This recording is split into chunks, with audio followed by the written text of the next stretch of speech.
Before I start, I'll just say a brief thank you to so many people who have been involved, from Aidan and Frank to the skills strategy implementation groups to subsector groups, my own team, Andrew and Christine, so many in Fingal and elsewhere who have helped us over the past 8 or 9 months. Before I crack into the slides, I think it's just worthy of mention that Fingal has really been on a journey with regards to skills over the past 6 years. It has published 2 skills strategies before nearly any other county in Ireland has published one. Sector subgroups have been established which provide real-time feedback on skills needs in the economy, but also indicate solutions that are required in terms of education and training. The Explore Your Future Expo has been mentioned numerous times already this morning, but there are so many other initiatives that have been undertaken, from the likes of apprenticeship animations in the Pavilion Shopping Centre to the engagement with the Skyla Interreg project, which has brought key lessons which we have leveraged for the skills strategy. Some massive progress has been made over the past 6 years, and that was before we were brought in the past 8 or 9 months to assist with the current iteration. The 2024 to 2029 strategy is very much about doubling down on certain successful aspects, which I've alluded to, and we are looking to refresh other aspects where we've put together a strategy which can be applied across various sectors in the years ahead. It's also about recalibrating the strategy for the modern economy, and so much has changed in the past 6 years. AI was largely unheard of 6 years ago in certain quarters. Sustainability was important, but it's now absolutely vital. And we're obviously in a very different place in terms of the global economy and geopolitics, which have evolved massively. A final 2 points to mention are that we are looking to build on the local economic and community plan, which the Mayor mentioned earlier, and the Fingal economic development strategy, which are both very much about building a deep labour force with the right skills for the current and future economies in Fingal. Finally, I would say that preparing Fingal for the future is what we have tried to do with this strategy. The county is a powerhouse economically, yet skills is a challenge domestically and internationally. And this document provides a means to tackle those challenges. A lot can change in the next 5 years when you consider we're at full employment at the present time. That may change in the years ahead, but there will always be need to keep investing in terms of skills, education, training, and so forth, both on the behalf of Fingal, but also in terms of the other local authorities across the eastern region.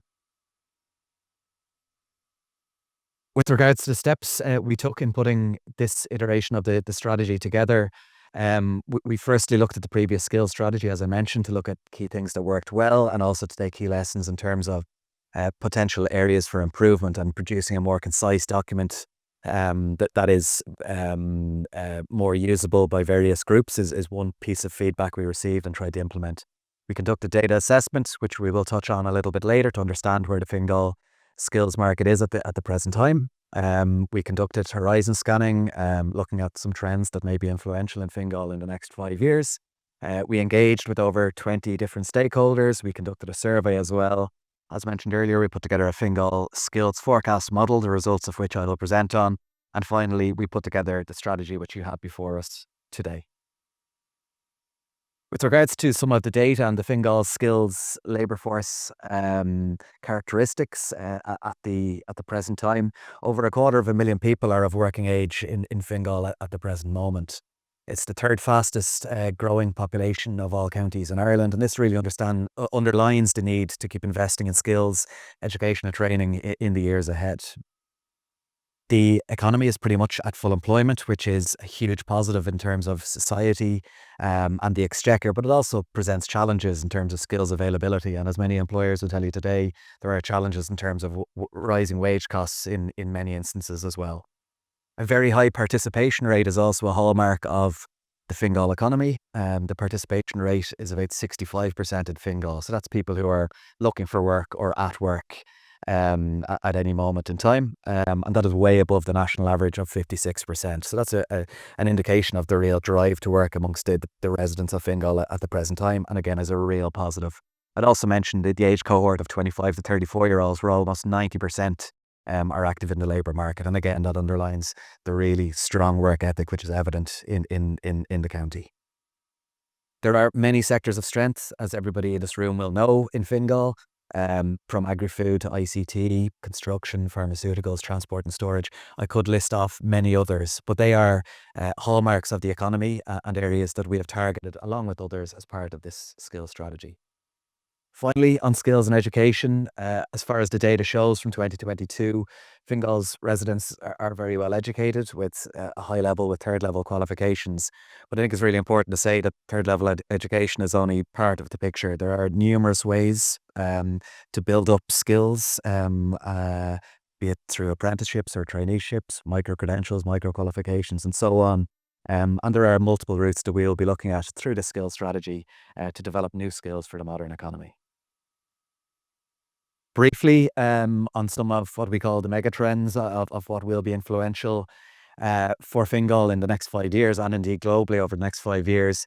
Three key themes came up in the consultations we conducted. The first two are on the top right-hand side and are called the twin transition, for want of a better phrase. Digital skills in the first instance are absolutely critical. They came up in nearly every conversation we had, and they really reflect how digital transformation is transforming Ireland's economy, and related skills will be essential. So this spans everywhere from the basic digital literacy of everybody in the workforce through to skills around AI and automation, which will be vital for more specialist roles in the years ahead. Green skills are the other aspect of what I mentioned, the twin transition. And they are absolutely crucial in terms of addressing climate change, limiting global warming, loss of biodiversity, and reducing pollution over the years ahead. Employment in the green economy will take multiple forms. There will be some general skills which will be required when you consider the CSRD, the reporting directive around sustainability. That will expand to more businesses, so there will be a need for more and more people to have a base level of understanding. But then there will be more specialist skills required as well when you consider offshore wind farms may be developed off the east coast of Fingal, and modern methods of construction. I know Barbara is in attendance today from Glenveigh. Modern methods of construction is an example of where there are evolutions in terms of houses and other buildings will be constructed in the years ahead, and there will be knock-on implications in terms of the skills requirements there. The final one I'll go into in a little bit of depth here is around transversal skills. This came up in a huge number of conversations, and these are skills that were probably previously known as soft skills, for want of a better phrase, and they're not specifically related to a particular job or task.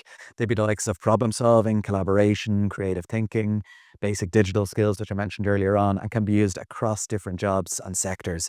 And again, they were highlighted as being really important across multiple sectors in Fingal for the years ahead. To touch on the other items, placemaking is really important in terms of maintaining Fingal as a leading place to live, work, invest. An ageing population. Okay, Fingal has quite a young population at the present time, but that will be influential in the years ahead, especially given the proximity of other counties around Ireland and the fact that the Irish populace overall will age. So that'll reduce the skills base in ways, and it'll also present challenges in terms of healthcare provision and so on. Migration is top of mind for a lot of people. There's been a huge influx in recent years, which has increased diversity in Fingal, but it also means there are challenges in terms of bringing certain people into the labour force. It may be language skills, literacy skills in certain instances, and indeed conversion courses, which we have tried to implement as part of the current iteration of the skills strategy. Finally, globalisation, again, is topical at the present time. In 2024, we were in a slightly different place.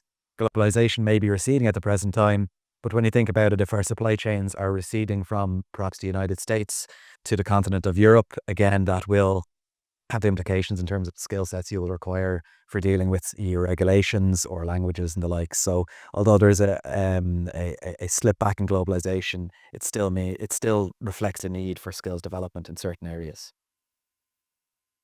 With regards to the consultation and survey findings, you'll be glad to hear I won't go through every detail on the slide before us. There's a huge amount there. Suffice to say, in the first instance, that gaps were identified across multiple sectors, from agri-food to logistics, retail, fintech, construction. We're in a position where the labour market is tight at the present time. This will not last forever, obviously, but there were gaps identified in multiple different sectors. I would say that the likes of micro-credentials and micro-qualifications and hybrid learning were raised in a huge number of consultations as ways for people to upskill and reskill without necessarily having to take a course in person in the years ahead, and are a useful way to upskill in a step-by-step process, essentially.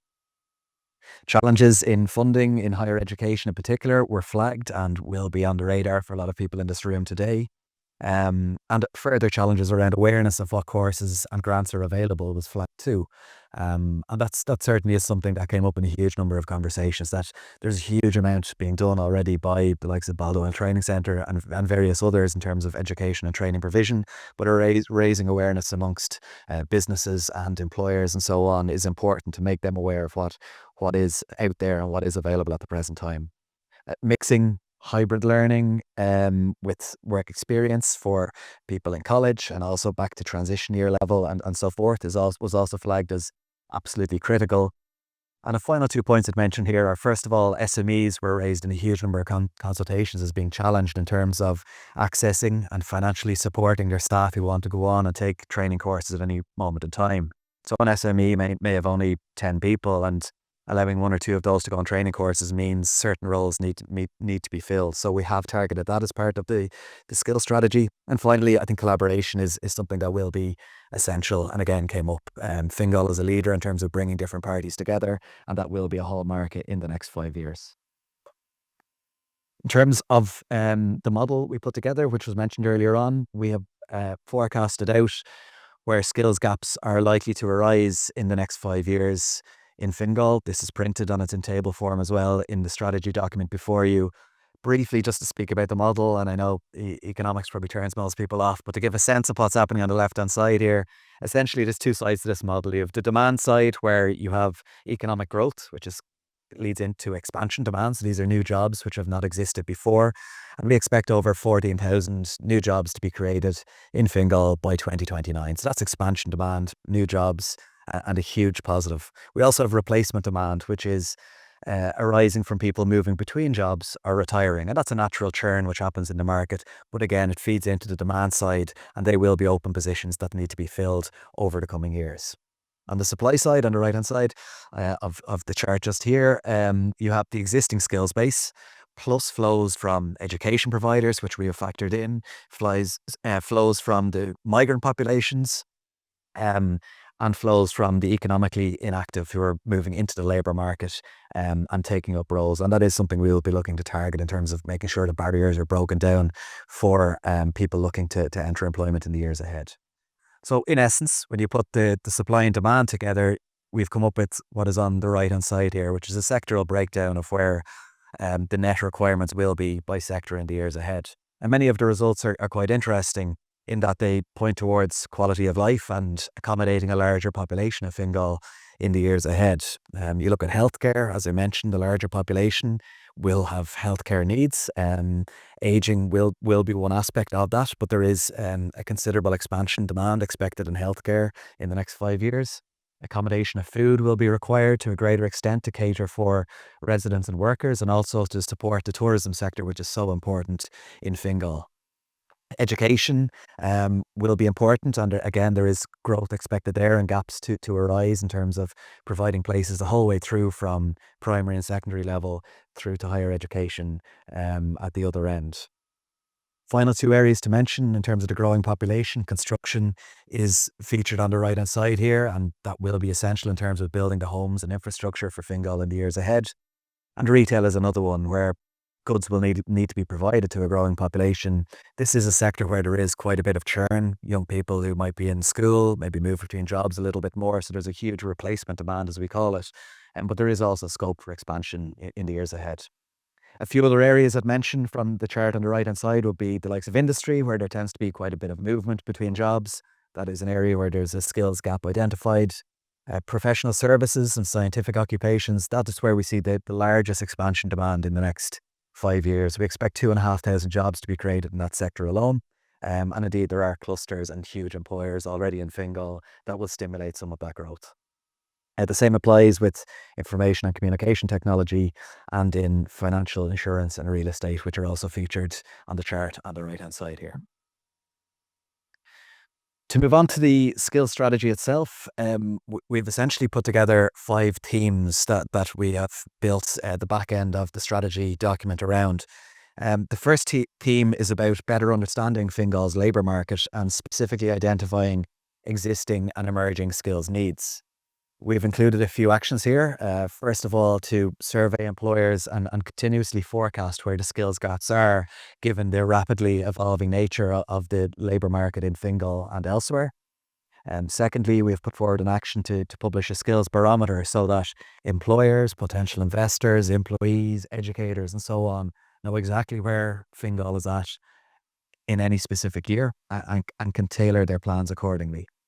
And thirdly, we have put together an action around a skills summit to bring the right people together. The fundamentals are already there in terms of the skills strategy implementation group, but it's just ensuring that it's further embedded, but also that other local authorities, education providers, and so on are brought together at least on an annual basis to have these discussions. And I think today is a really useful start in that regard.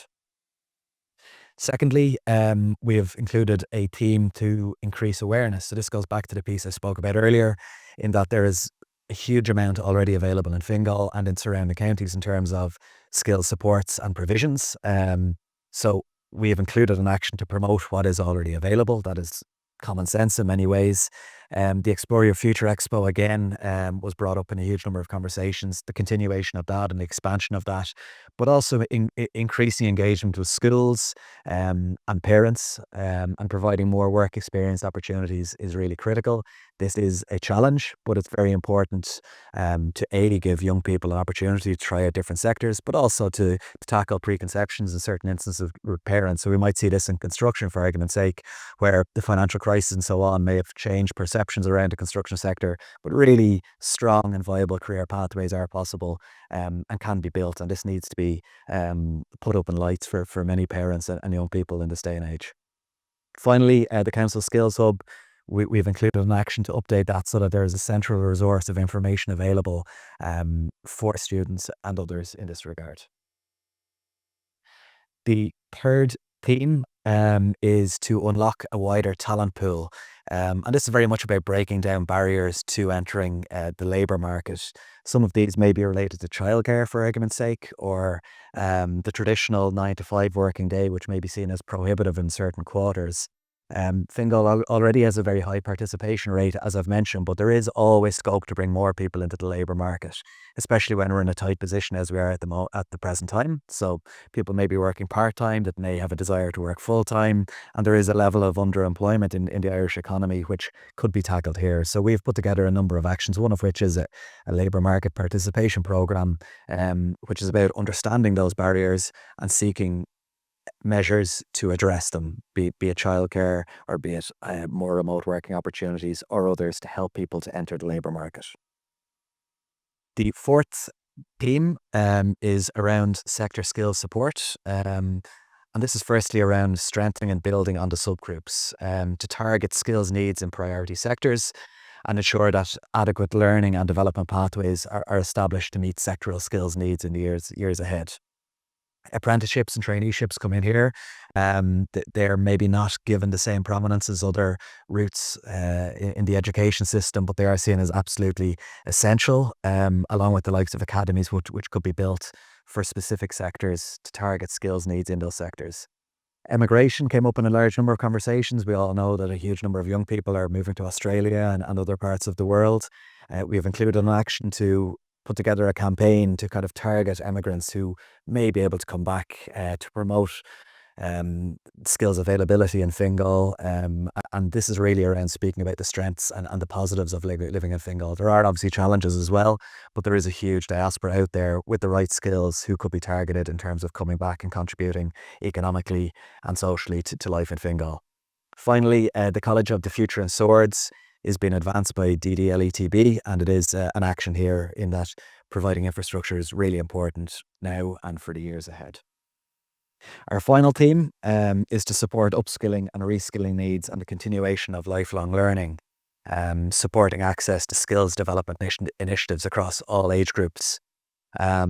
This is a really important one, and it came up in the likes of the LECP and the Economic Development Strategy. And one of the actions we've targeted here in the first instance is around SMEs. As I mentioned earlier, a lot of SMEs struggle in terms of providing training. There may not be HR functions in these firms, and there may be challenges in terms of releasing staff. So we've included an action along with Fingal to include or to pilot a training fund to support companies financially in that SME segment so that they can upskill and reskill certain cohorts of their staff. We've also looked to promote the use of online resources so that if staff can't necessarily take time off, they may be able to do shorter courses that would target specific skill needs. Micro-credentials or micro-qualifications, the latter of which are stackable and can lead towards bigger qualifications down the line, be it diplomas or degrees, are also a key action here, along with addressing specific needs and those transversal skills which I mentioned earlier on and which came up in a huge number of consultations.